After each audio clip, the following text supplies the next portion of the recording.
Hi everyone. Today I'd like to share some of the things I've been getting. So you can see there are quite a lot of crystals right here. This is one of the things that I've been doing. I was inspired to do crystal reading, and I realized in my collection what I have are only big raw stones and some small ones, but not enough or enough repetitive types to make a grid. So I asked one of my friends who I knew has so many crystals. She didn't even have a exact count of how many, so I asked her if she's okay to sell some to me. Then I thought that it will be better if I can exchange some from my own collections for hers. Because I have some stones that I have not used for a very long time, and maybe I believe that it's time for me to let go of them. So I thought that it would be good to do a crystal exchange to save money and to also to add some varieties. And this portion here was what are the crystals that she gave me. The sakura agate, what she said was golden healer,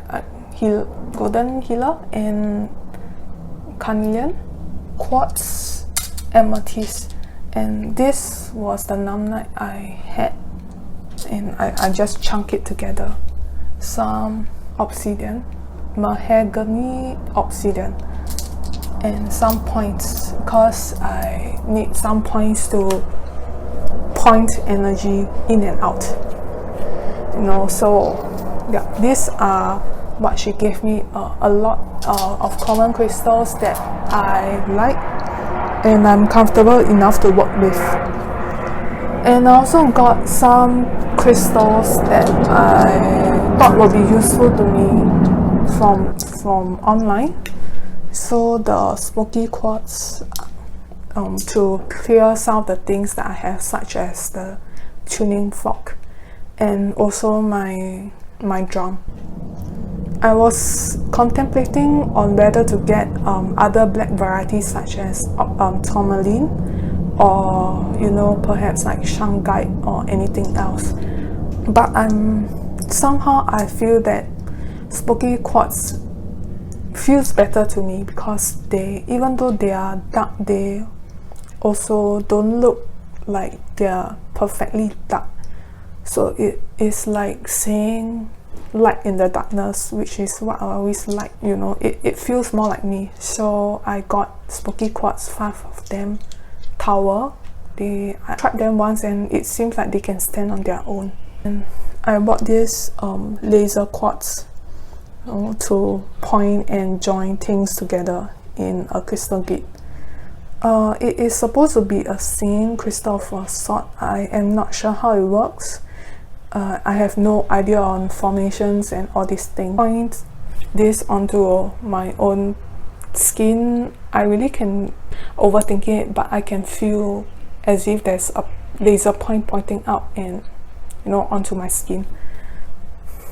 So maybe it works, but I like it. I know that it does make a bit of a scratchy sound when it rolls in my own palm. I believe I'm shown this before, I cannot remember, but I printed out some crystal grids and laminate it so that I can just lay things on it. It is small enough, but if I need it to clear my tuning fork and my drum, it is a bit too small. So I've also gotten some cloth online, big enough to lay things in. One seed of flower of life, Metatron's tube. So these are big enough so far for a drum to lay on and to have this pointing outwards to direct the energy out, direct the negative energy out. What my way of doing is I kind of contemplate what kind of crystals, when I place it on the grid, it looks okay.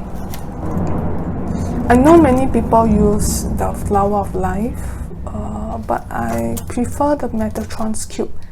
I don't know why, but maybe it is because there are straight lines and there are curved lines. I like a balance. I like the shape of the Metatron's cube itself. Sometimes when I look at it, when I'm blanking out, I can see shapes in it more easily than I see in a Flower of Life. So it always feels like it is better for me to have a Metatron's cube as a layout for the grid.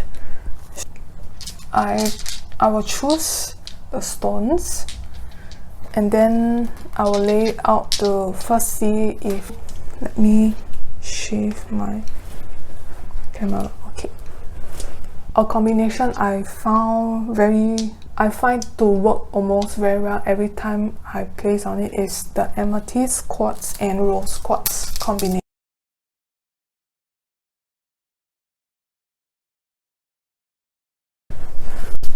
I would just, I just think of the intention that I lay out first to see if it looks okay for me, and I will think of something to put in the middle. Maybe this one will look okay for me because it's pointing upwards, so I try to balance it. This is not self-standing on a cloth surface, but I think you get my point. So it is trying to point the energy out. So once I feel that it looks okay for me, I'll just clear it out first. Then I will first put the middle stone with and think of the intention while doing so, and then lay out clockwise.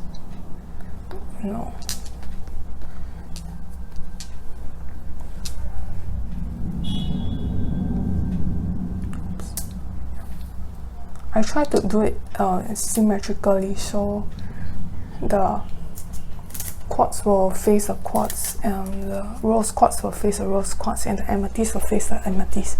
So once I finish, before this one came, I was using my finger like this, so I just point and think and say that my intention again, and then I place my hand over it to kind of activate the grid.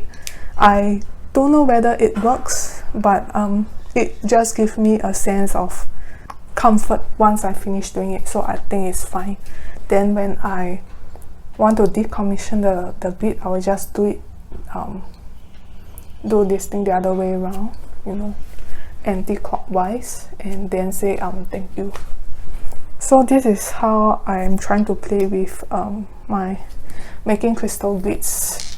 It is, even if there are wrong ways of doing crystal grid, maybe I feel that the process makes me distress a bit from the stress of everyday life, and I believe it helps in a way.